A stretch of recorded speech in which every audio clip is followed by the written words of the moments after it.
Pai, nós oramos pela família do Adriano e do Sérgio, que tiveram a partida, Senhor, do seu pai essa semana, que o Senhor possa confortar e consolar o coração deles. Oramos pela vida da Clarinha, pela recuperação total dessa cirurgia que ela passou ali em Bauru. Que o Senhor estenda as suas mãos sobre ela. Pedimos, Senhor, sobre a Ana Clara, a restauração completa do seu aparelho circulatório, que ela possa ser livre de todos os trombos que ali, Senhor, o meu Deus, se encontram, que o Senhor faça desaparecer, meu Deus, do organismo dela.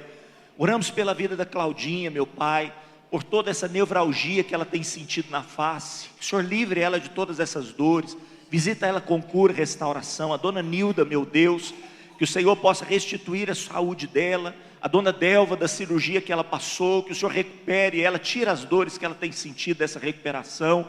Abençoamos a vida da Anúncia e declaramos que o Senhor visita ela com cura nesse tratamento de câncer. Nós declaramos o milagre do Senhor sobre a vida dela, em nome de Jesus. Que o Senhor abençoe o Carlos, a Meire, todas as pessoas que estão convalescendo, que a mão poderosa do Senhor seja sobre eles, como foi sobre o Horácio, a Beth, restaurando e fortalecendo em nome de Jesus. Amém. Deus abençoe, Horácio. Em nome de Jesus. Amém. Obrigado, pastor Carlos. Boa noite, igreja. Boa noite a todos. Vamos abrir as nossas escrituras do Evangelho de Mateus, nos dois últimos versículos do capítulo 7 de Mateus e os 3 primeiros do capítulo 8 do Evangelho de Mateus.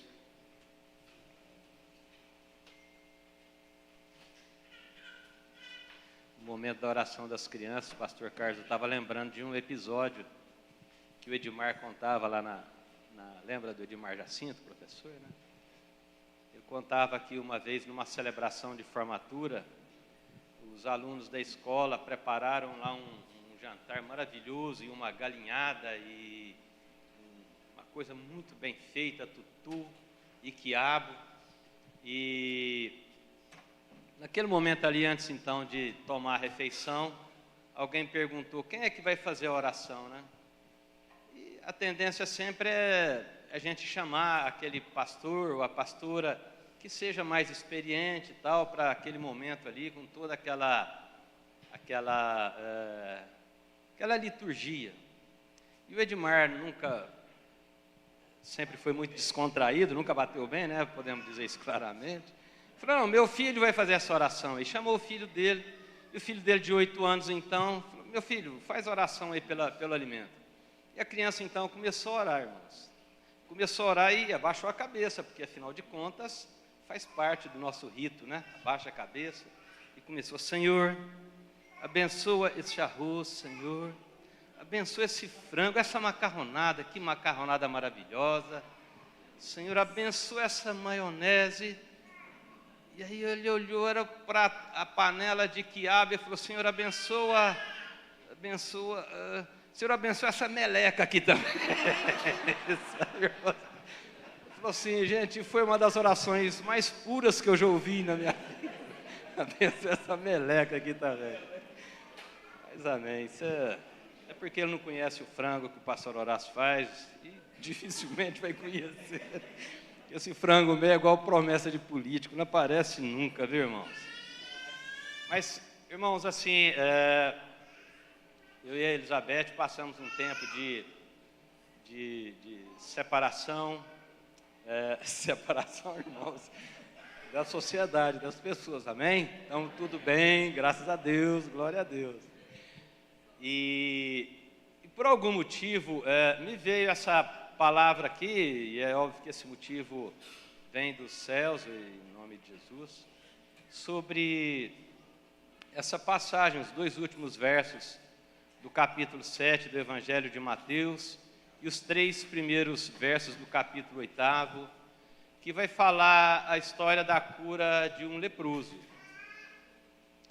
E, assim, uma coisa que eu tenho percebido nas Escrituras Sagradas ao longo da história é que nunca um versículo ele acontece por acaso do nada. Toda passagem bíblica, ela tem uma vinculação com aquilo que já foi falado e com certeza também com aquilo que é dito adiante. Então percebam bem, Aqui nós temos um momento em que nós isolaremos aqui 5 versos e perceberemos que eles têm tudo a ver com o antes e o depois. A nossa vida é assim, nada é por acaso. O que nós vivemos hoje é fruto de acontecimentos, atitudes, pensamentos, orações e às vezes maldições também, que aconteceram ao longo da nossa história. Então nós julgamos muito as coisas e as situações pelo momento presente, mas a história, o contexto, é muito importante de ser considerado quando nós queremos entender com profundidade, não somente as questões bíblicas, mas da nossa própria história. Por isso que, naquele momento ali, no capítulo 8 do Evangelho de João, aquela mulher que foi flagrada em adultério, eles já queriam ali aplicar a lei de Moisés sobre a vida daquela mulher. E Jesus, naquele momento que estava sendo testado por aquelas pessoas que queriam encontrar uma maneira de, não de castigar a mulher, mas de fazer com que Jesus fosse incoerente com as Escrituras, naquele momento, a Bíblia diz que ele usou uma estratégia muito interessante, quando ele diz, olha, aquele que nunca pecou, atire a primeira pedra. Então ele está dizendo, olha gente, aqui nós temos uma situação, temos um pecado, temos um erro, temos uma transgressão, temos um crime, que inclusive no Código Penal brasileiro, até provavelmente há 15 anos passados por aí, o adultério também era considerado um crime. Mas nós precisamos de entender as coisas do ponto de vista bíblico, não partindo de um versículo, mas examinando o entorno desse versículo, para que a compreensão do texto bíblico possa nos ajudar melhor na aplicação daquilo que nós estamos lendo. É claro que quando nós leremos aqui esses 2 versos do capítulo, os 2 últimos versículos do capítulo 7, aparentemente as coisas vão ficar um pouco desconexas, mas nós retornaremos, faremos uma análise do que aconteceu antes, para a gente perceber algumas coisas aqui. Percebam bem, ali no capítulo 7, os 2 últimos versículos, diz assim, verso 28, quando Jesus acabou de dizer essas coisas, as multidões estavam maravilhadas com seu ensino, porque ele as ensinava como quem tem autoridade e não como os mestres da lei. Quando ele desceu do monte, grandes multidões o seguiram. Um leproso, aproximando-se, adorou de joelhos e disse, Senhor, se quiser, podes purificar-me. Jesus, estendendo a mão, tocou nele e disse, quero, seja purificado. Imediatamente, ele foi purificado da lepra. O que nós estamos percebendo aqui é que há um momento em que Jesus ele está fazendo um discurso. E ele está no ápice do ministério. A Bíblia diz que multidões o acompanhavam para ouvir o que ele tinha para dizer. Mas o que a Bíblia está dizendo aqui é que havia uma diferença na maneira com que ele ministrava e ensinava a palavra de Deus. A Bíblia diz que ele ensinava com autoridade, e não como os mestres da lei. E aí nós começamos a entender algumas coisas que são muito importantes, porque o que a Bíblia está trazendo aqui não é simplesmente um elogio à pessoa, à capacidade retórica de Jesus, o Messias. A Bíblia não está fazendo somente um elogio a uma habilidade de discurso do Mestre. A Bíblia faz aqui um adendo que faz toda a diferença naquilo que nós vamos entender nessa noite em nome de Jesus. Porque a Bíblia diz, olha, ele ensinava não como os mestres, não como os escribas, mas como quem tem autoridade. Isso nos chama nesse momento aquilo que Jesus um dia falou, olha, toda autoridade me foi dada nos céus e na terra. Mas onde se origina essa coisa chamada autoridade? Como é que é um ensino com a autoridade de alguém? O ensino com autoridade nem sempre é um ensino mais eloquente, nem sempre é um ensino que usa as técnicas mais depuradas de conversação. O ensino com autoridade vai além disso. O ensino com autoridade é um ensino que, ainda que a pessoa não tenha uma eloquência, mas o que ela diz penetra com muita profundidade no meu e no seu entendimento. E o que nós podemos buscar aqui para entender essa autoridade do Senhor Jesus? Ele não era somente um homem versado na lei. Ele era um homem que entrava dentro das situações. Ele era um homem, a Bíblia diz em Filipenses, que ele se despiu da sua glória e ele foi reconhecido em figura humana. Então veja bem, ele não somente ele tinha discurso, mas ele tinha vida. E nós percebemos isso com muita clareza quando nós analisamos aqui dentro do texto, no verso 1 do capítulo 8, veja bem o que está dizendo. Quando ele desceu do monte. A Bíblia diz que o Senhor é Deus dos montes e Deus dos vales. Talvez a minha condição espiritual dessa noite seja uma condição análoga a que esse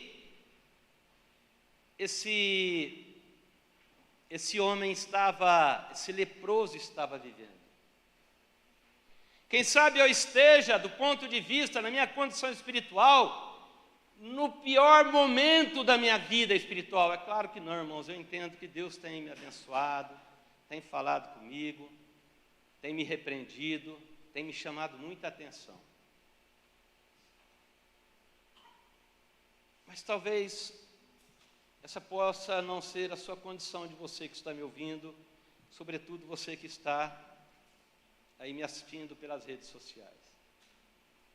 Quando você olha para a sua vida espiritual, você percebe que você até detém uma certa aparência religiosa, mas quando nós caminhamos, voltamos um pouquinho nas Escrituras Sagradas, nós vamos perceber algumas coisas que muitas vezes nos distanciam da comunhão com o Senhor. A Bíblia diz assim, se tivermos comunhão uns com os outros, o sangue de Jesus nos purifica de todo o pecado. Mas ele diz também, se andarmos na luz, como ele na luz está.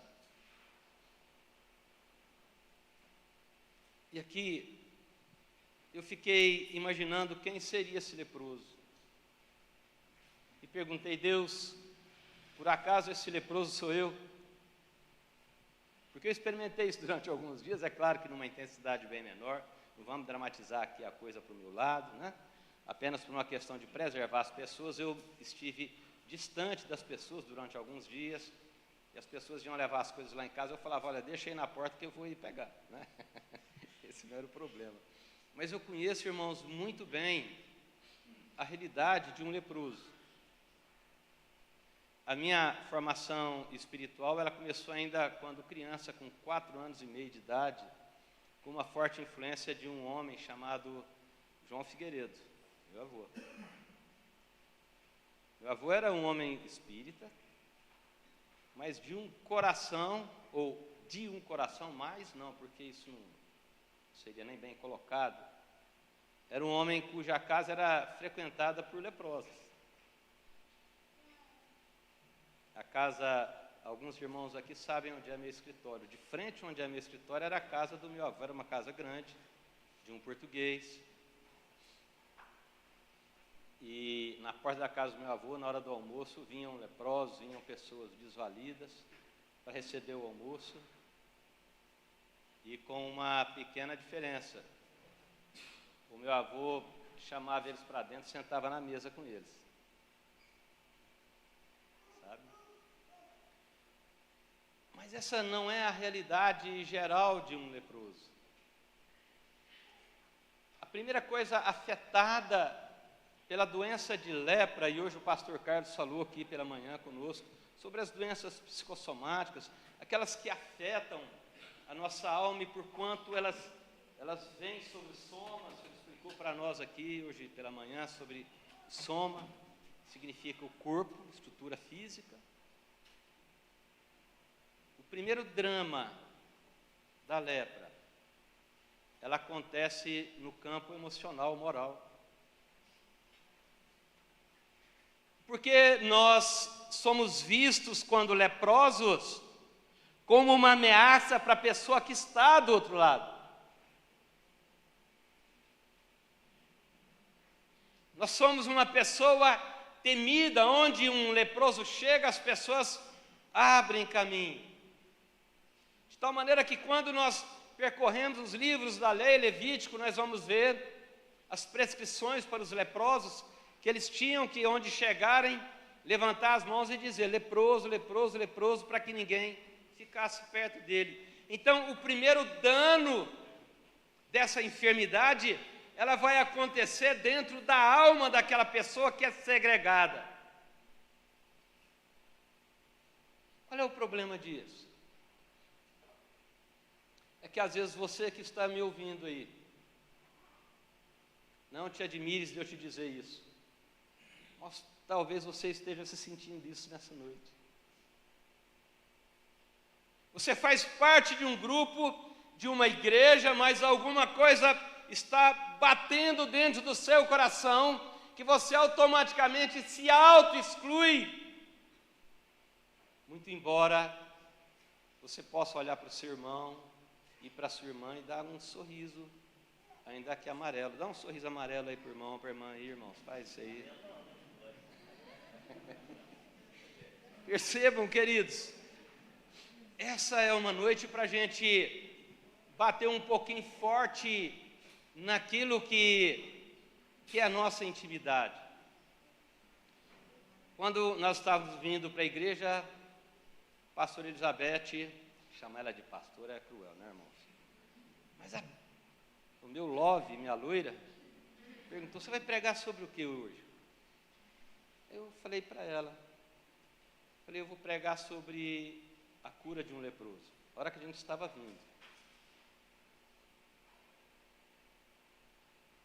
E a Bíblia vai dizer que esse leproso, ele quebrou alguns paradigmas, porque ele desrespeitou a lei humana para se aproximar de Jesus. E a pastora Elizabeth abriu esse culto falando sobre Oséias no capítulo 6, quando diz, busquemos ao Senhor, porque Ele fez a ferida e a sarará. Sabe, talvez a condição espiritual que eu esteja enfrentando hoje, ou talvez você, ela seja não necessariamente uma obra do diabo na nossa vida, mas quem sabe um tempo de tratamento a que Deus está nos submetendo. Muito embora nos sintamos em algum momento um pouco que deslocados do meio em que vivemos. Quando nós olhamos aqui nas Escrituras Sagradas, e nós não gastaremos nosso tempo entrando nesses detalhes, mas nós vamos perceber aqui que no capítulo 3, desse mesmo livro de Mateus, no versículo 1, naqueles dias surgiu João Batista pregando no deserto da Judeia, e ele dizia: arrependam-se, pois o reino dos céus está próximo. Quem sabe eu e você ouvimos essa palavra, arrependam-se, e num primeiro momento nós até nos arrependemos, mas o sentido correto dessa palavra do grego, do original, é metanoia, ou seja, muda a sua maneira de pensar. Às vezes o nosso pecado do passado nos causou dor, e nós somos submetidos a um momento de tristeza e quebrantamento, mas na sequência nós não corrigimos os rumos da nossa vida, porquanto não houve arrependimento. Porque ainda que esses atos do passado tenham me feito sofrer, mas eles não foram suficientes para que eu mudasse a minha maneira de ver a mesma coisa. Quantos entendem o que estou falando? Quem sabe eu olhe e diga: será que eu de fato mudei a minha maneira de pensar? Ou será que eu estou somente representando muito bem a condição de um crente? Será que as minhas ações, elas de fato representam a atitude de alguém que mudou interiormente? Ou eu somente vesti um paletó de crente, e quando eu tiro esse paletó e eu olho no espelho, é o mesmo Horácio?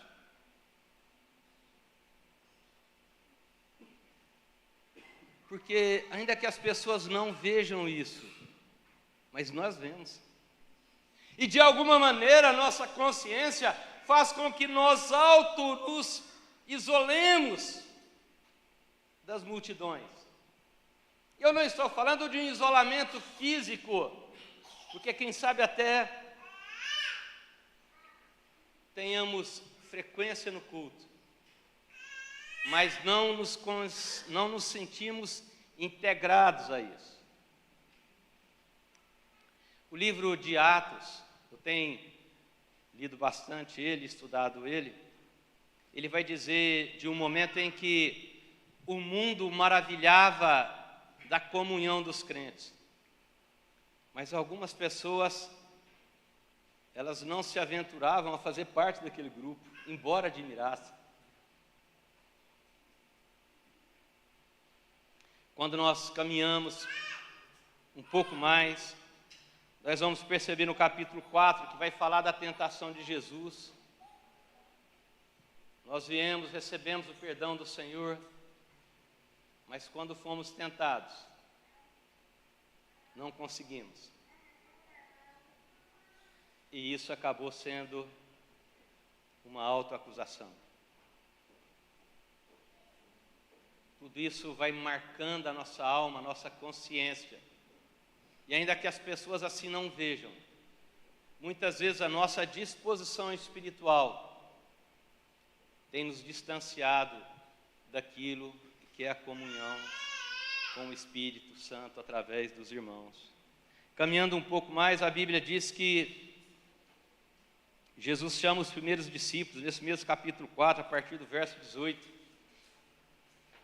E aí eu quero fazer aqui um parêntese para você, meu irmão, minha irmã, mas sobretudo para o pastor Horácio. Quantos conhecem o pastor Horácio aí? Glória a Deus. Jesus chama os discípulos. Agora, já pensou você ser chamado por Jesus? E aí eu pergunto: Horácio, você ouviu o chamado? Entendeu, Horácio? Ou tem que desenhar?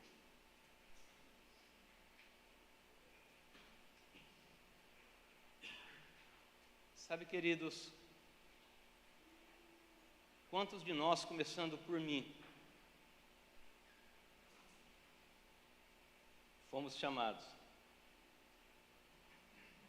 mas não entendemos a moral da coisa?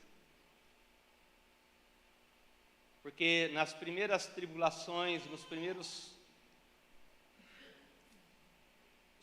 coices que levamos, nós regredimos. Entendemos o chamado, mas caminhar nesse chamado muitas vezes nos fez recuar. E as dificuldades que o Senhor colocou ao longo do chamado que Ele nos deu, elas são muito mais para nos provar para uma aprovação do que para uma exclusão da caminhada que o Senhor tem para mim e tem para você. É nas dificuldades. Eu digo para os irmãos, olha, a maior provação que nós temos como crentes é exercer o dom da unidade. Nós temos aqui na nossa igreja pessoas maravilhosas que servem nesse culto, temos os diáconos que servem com tanta presteza, carinho, cuidado, temos um ministério de louvor, que as pessoas desenvolvem, elas mesmas investem no ministério delas, temos tantos ministérios aqui, e que as pessoas desenvolvem com tanto zelo e carinho, mas tem um que muitas vezes ele é um pouquinho mais delicado, que é a nossa relação. E muitas vezes, diante disso, isso tem sido um entrave para o meu e para o seu chamado.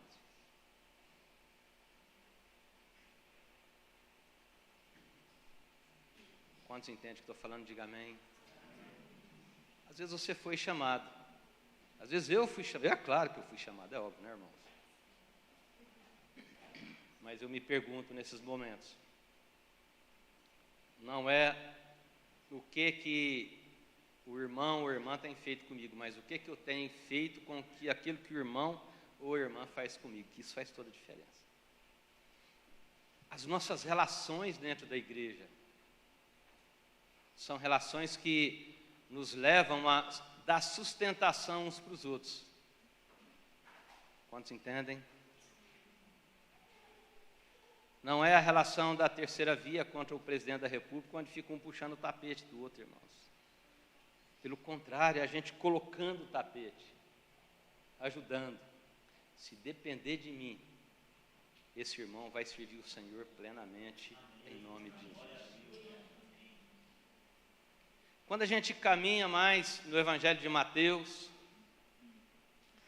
nós perceberemos tantas outras coisas. A Bíblia diz que, no capítulo 5, no verso 13, vocês são o sal da terra, mas se o sal perder seu sabor, como restaurá-lo?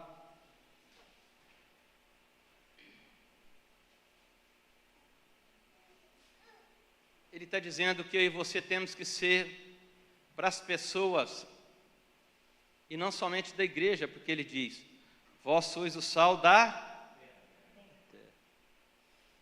Nós temos que ser aquelas pessoas que viabilizam a vida das outras pessoas. O Senhor está nos chamando a ser, não problemas, mas solucionadores de problemas. O mundo precisa muito disso. Você liga a televisão e vai ver, por exemplo, um jogo de futebol. Estava jogando São Paulo e alguém agora. São Paulo e Atlético Goianiense. Então nós temos uma equipe de analistas que aprendem exatamente quais são os erros do São Paulo, que são muitos na verdade, né, irmãos? E os do Atlético Goianiense. Isso já virou uma profissão muito bem remunerada, que é de encontrar o quê? Defeitos. Você liga na Globo News, na Jovem Pan, na CNN, na Band, você vai ver analistas políticos.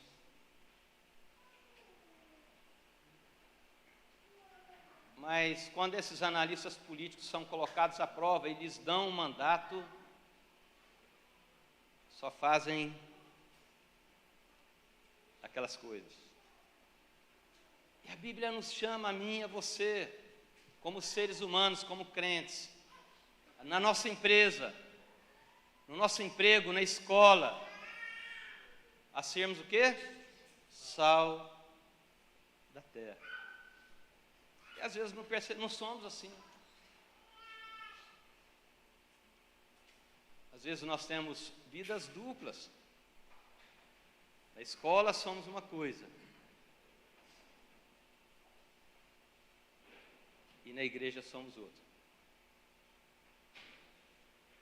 Isso gera conflito. As pessoas não veem, mas isso causa dentro de mim, dentro de você, uma autossegregação.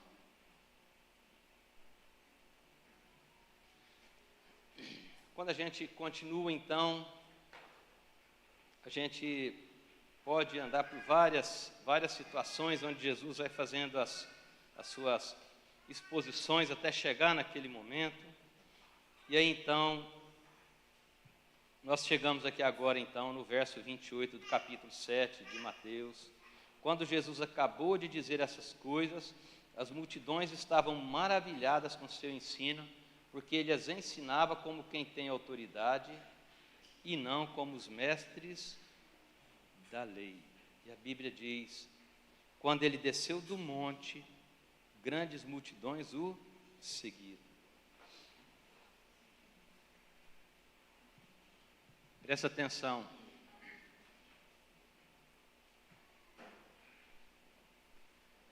A Bíblia diz, quando ele desceu do monte.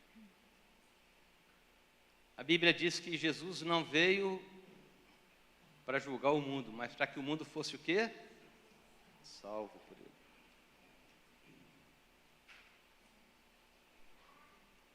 A Bíblia diz que e o Verbo se fez carne e habitou entre nós e vimos a sua glória.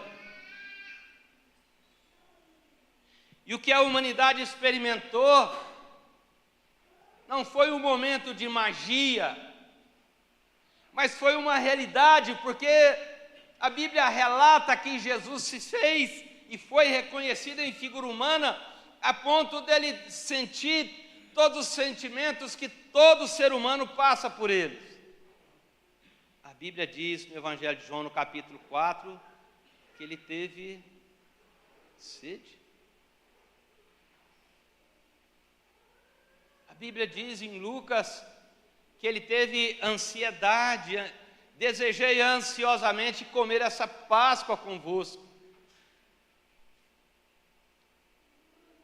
A Bíblia está recheada de momentos em que Jesus ele se despe da sua condição divina e vem até a terra. O problema é que às vezes nós, como religiosos, queremos fazer o caminho contrário de Jesus. Eu vi uma frase esses dias maravilhosa: o milagre não foi o homem pisar na lua, o milagre foi Deus pisar na terra.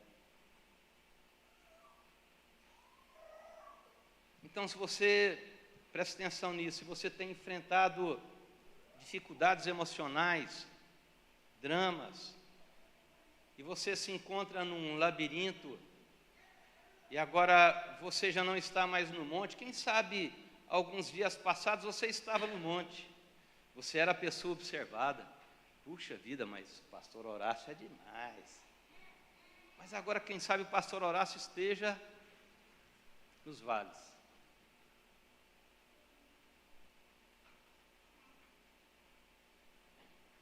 A Bíblia diz, se eu descer no mais profundo abismo, até ali a tua mão me guiará. O Senhor está aqui nessa noite para nos resgatar, porque a Bíblia diz que Ele desceu do monte.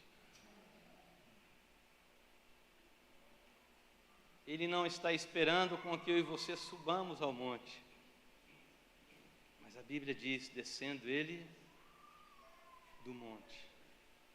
E quem sabe essa autoacusação que estava te corroendo é porque você, a cada dia que você olhava, quem sabe eu me coloco nessa condição, olhava para o Senhor e o contemplava num campo onde eu não posso alcançá-lo. e não posso mesmo, mas ele pode vir até onde eu estou, porque a Bíblia, olha só os gestos aqui, irmãos, diz assim, olha, quando ele desceu do monte, grandes multidões o seguiram, um leproso, aproximando-se, adorou de joelhos e disse, Senhor, se quiseres, pode purificar. E a purificação dentro do que nós estamos falando, ela não vem através do meu e do seu esforço. Porque a primeira coisa que Jesus responde para ele, fala, quero. A Bíblia diz que o Senhor, Ele não tarda, mas Ele quer que todos sejam salvos. A Bíblia diz em Jeremias, no capítulo 29, eu é que sei que pensamentos que tenho sobre vós. Quem sabe quando nós olhamos para a nossa autoacusação, nós estamos nos submetendo a um castigo que Deus não tem preparado nem para mim, nem para você. A Bíblia diz que aquele leproso falou, olha, eu sei que se tu quiseres, tu podes purificar-me.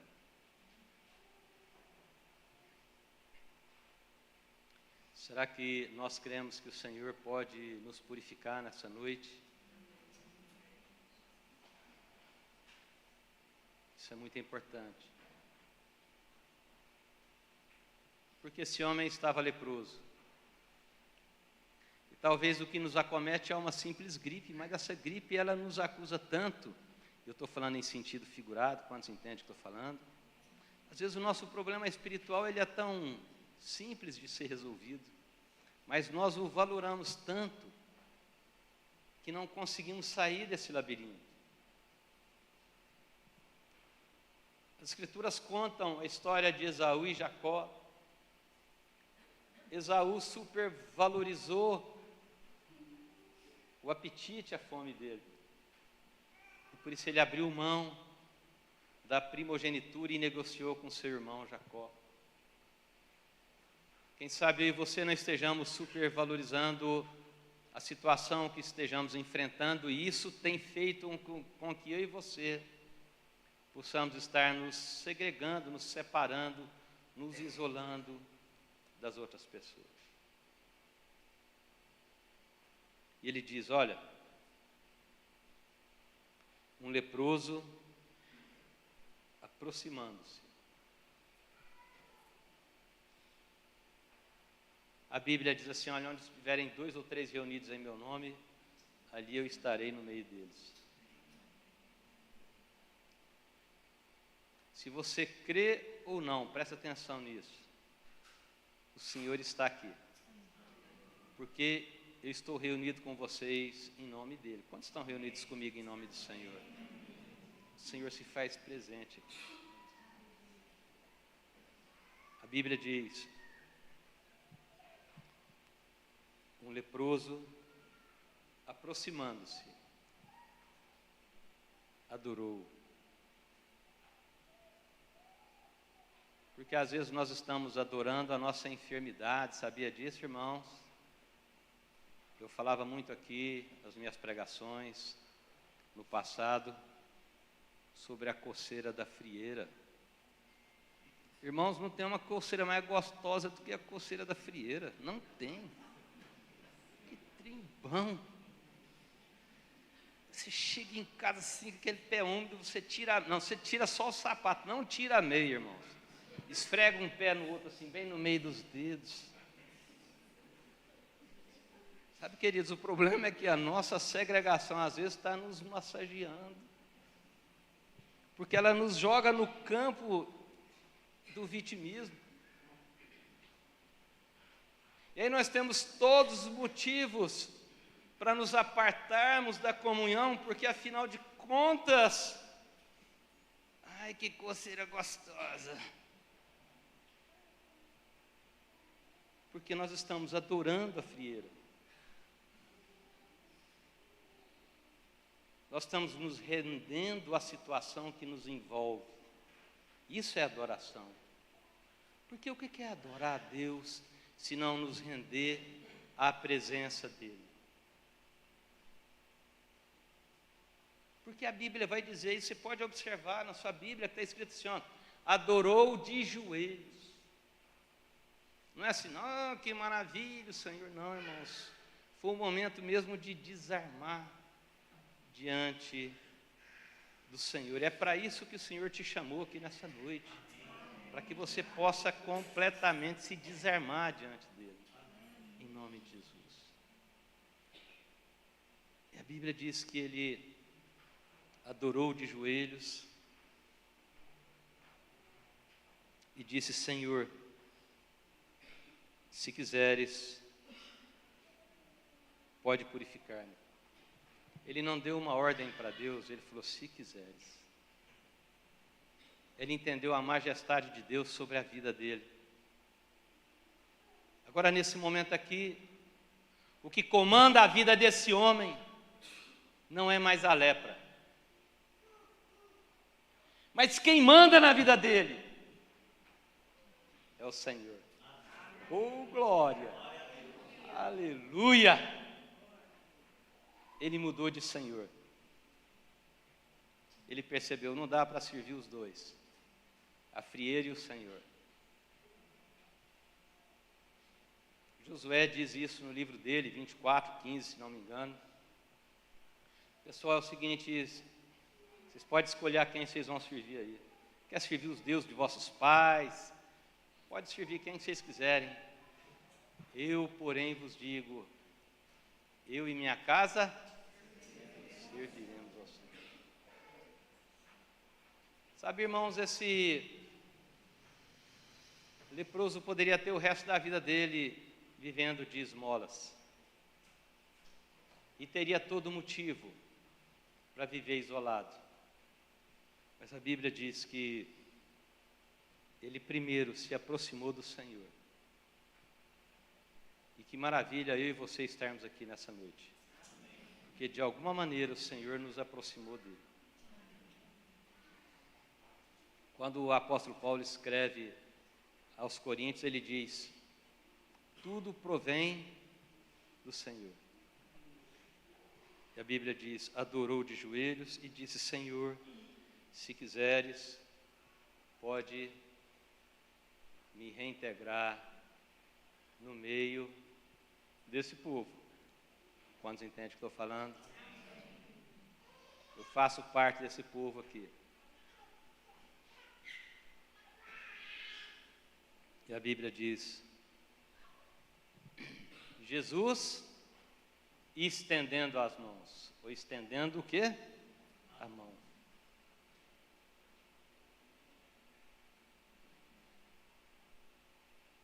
A Bíblia diz que a mão do Senhor não está encolhida. Olha que coisa! Que maravilha isso, irmãos. A mão dele não está encolhida. Diz que Jesus, estendendo a mão, tocou. Toque. Linguagem sinestésica. Você vai perceber aqui nos arredores disso que nós estamos falando, que Jesus entrou na casa de Pedro e a sogra de Pedro estava com febre. E a Bíblia diz que Jesus tocou naquela mulher. E imediatamente a febre a deixou. Essa linguagem sinestésica é maravilhosa. Foi uma pena que essa pandemia, pastor, nos privou disso durante muito tempo, que era impor as mãos sobre as pessoas e orar sobre as pessoas. Impor as mãos e orar não é uma mágica, é uma maneira de comunicar o poder de Deus, sobretudo pelas mãos. E a Bíblia diz que Jesus estendeu a mão, tocou nele e disse: quero, seja purificado. Nós vamos perceber que Jesus, em determinado momento, ele elogia muito um homem que falou: olha, Senhor, eu não sou digno que o Senhor entre em minha casa, mas se o Senhor disser uma palavra. Ele entendeu o poder de Jesus. No livro de Atos, no capítulo 4, no verso 12, diz assim: olha, não há nenhum nome dado entre os homens pelo qual possamos ser salvos, a não ser no nome de Jesus. E muitas vezes o nome que tem dominado a minha e sua história, a minha, a sua memória, são outros nomes, que não o nome de Jesus. Quem sabe o que tem ocupado a minha mente não é esse nome. É José, Joaquim, João, quem sabe Horácio também. E por isso nós ainda não entendemos o poder que há no nome de Jesus. E a Bíblia diz que imediatamente, olha só, imediatamente ele foi purificado da lepra. Irmãos, e esse negócio me deixa assim pensativo imediatamente. Porque nós acostumamos a acompanhar as coisas numa perspectiva de televisão. Já viu como é que é a mágica na televisão? Já viu a história do gênio da lâmpada? Nós falamos hoje sobre o gênio da lâmpada, né? Onde parece que há uma palavra mágica que muda tudo. Mas aqui não se trata disso, aqui o que se trata é do poder de Deus. Falei: Deus, como é que essa coisa se opera tão momentaneamente assim? Por que que Jesus chega e toca na pessoa e a pessoa é curada do mal que lhe aflige? E Jesus me respondeu com muita clareza isso aí, irmão. Puxa vida, eu fiquei... Estou até assustando a criança, olha aí. Irmãos, a Bíblia, quando você começa a estudar o livro de Atos, o escritor ali do início ali, provavelmente é Lucas, né, pastor Carlos? Ele fala, olha, depois de pesquisar sobre tudo, etc, etc, e aí ele vai falar que o Senhor é levado aos céus, né? E que depois o anjo fala, ó, da mesma maneira como que ele foi, ele vai retornar. Há eventos na nossa vida que eles estão diante de nós nas Escrituras, mas só quem experimentará eles são os que creem.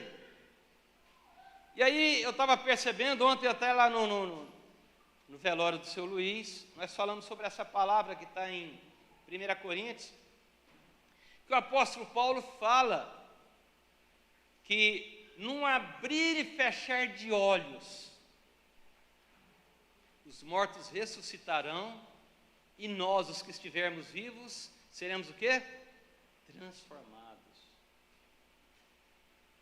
De tal maneira que tudo aquilo que a gente percebe, e nós traremos um dia uma mensagem sobre isso, nos milagres operados por Jesus, eles têm não somente uma função de gerar fé naquelas pessoas, mas para apontar também para questões escatológicas dos últimos dias, do grande dia do Senhor. Então, quando Jesus, lá no capítulo 11 do livro de João, ele ressuscita a Lázaro, depois de 4 dias que ele havia sido sepultado, ele está apontando agora para aquilo que acontecerá. No final do Evangelho de Mateus, a Bíblia diz que quando Jesus expirou na cruz, muitos dos santos que morreram entraram pela cidade santa.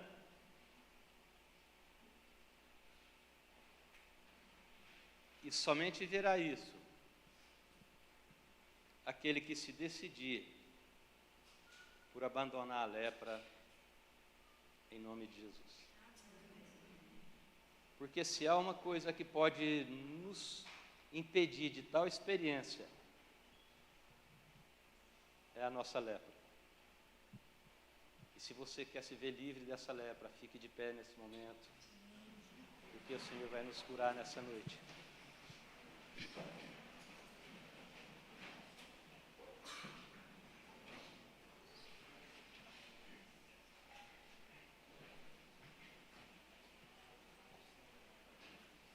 Aleluia.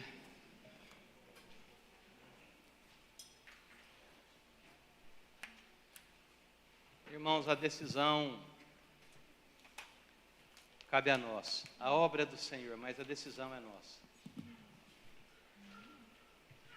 A decisão de nos integrarmos é nossa. A decisão de nos livrarmos é nossa. Prestem atenção, irmãos e irmãs. A lepra é uma enfermidade muito perigosa porque ela é silenciosa. Nós não sentimos ela. E ela aos poucos, ela vai tirando pedaços de nós. Ela começa por atacar as nossas extremidades. E preste atenção no que eu vou falar para vocês, com muito temor no meu coração, em nome de Jesus. A lepra, ela ataca o corpo pelas beiradas. E não sei se isso passou pela sua mente nessa noite, mas a igreja é o corpo de Cristo.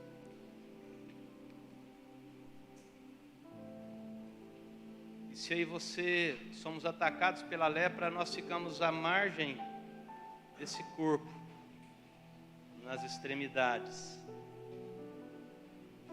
E sem perceber, nós somos atacados individualmente, mas também somos atacados como corpo de Cristo. Depois você pode ler com calma na sua casa o capítulo 12 da carta aos Coríntios, que você vai entender isso. Deus te chamou num corpo. A Bíblia diz na carta aos Efésios, no capítulo 2, que Deus de dois povos fez um, nos chamou num corpo. Na carta aos Hebreus, o Senhor diz: me deste um corpo. De tal maneira que eu e você não fomos chamados para sermos cristãos avulsos, isso não existe. Mas nós somos chamados num corpo.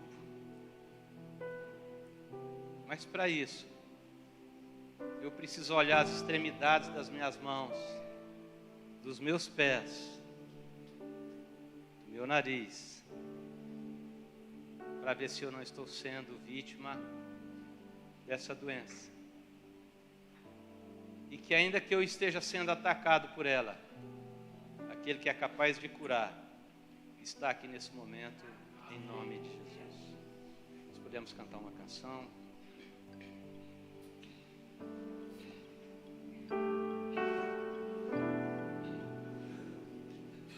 O corpo não vive sem você, que é um membro dele.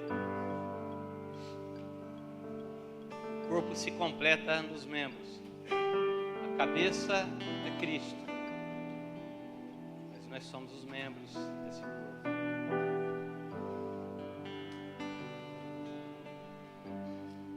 Preciso de ti, preciso do teu perdão, preciso de ti, quebranta meu coração. Como a corça anseia por águas, assim tenho sede. Como terra seca, assim é minha alma, preciso de ti.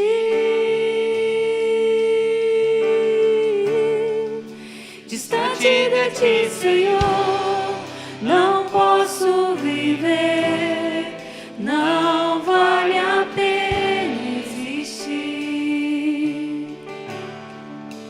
Escuta o meu clamor, mais que o ar que eu respiro, preciso de ti.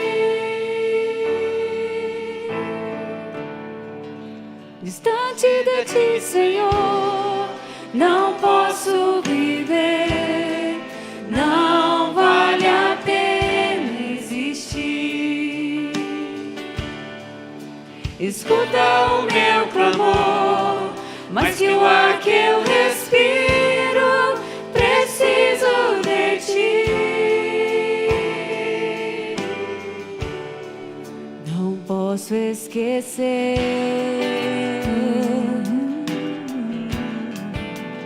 o que fizeste por mim. Como alto é o céu, tua misericórdia sem fim. Como um pai se compadece dos filhos, assim tu me amas. Afasta as minhas transgressões, preciso de ti. Oh, distante de ti, Senhor, não posso viver, não vale a pena existir. Escuta o meu clamor, mais que o ar que eu respiro, preciso de ti.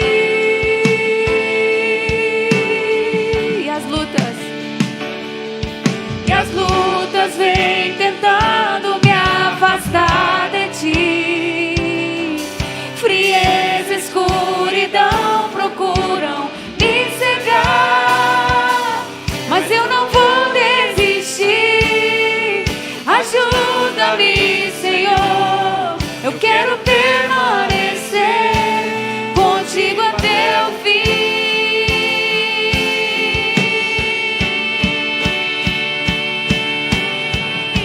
Distante de ti, Senhor, não posso viver, não vale a pena existir. Escuta o meu clamor, mais que o ar que eu respiro, preciso de ti. Aleluia. Levante suas mãos para o alto. Diga assim comigo: Senhor Jesus, eu sei, eu compreendo que se o Senhor quiser, o Senhor pode curar-me. E eu entrego em suas mãos a minha história, tudo o que sou, toda a minha eternidade, porque eu sei que eu fui chamado, eu sei que eu posso ser sal da terra, eu sei que eu faço parte de um corpo formado pelo Rei dos Reis, pelo Senhor dos Senhores. E eu me entrego nessa semana para que o Senhor possa agir através de mim, livrar-me de toda essa lepra, de toda essa segregação e me introduzir nesse corpo que o Senhor preparou nessa terra, em nome de Jesus. Amém. O Senhor te abençoe e te guarde. Dê um forte aplauso ao Senhor. Aleluia. Glória a Deus. O Senhor nos dará integridade de vida nessa semana, em nome de Jesus.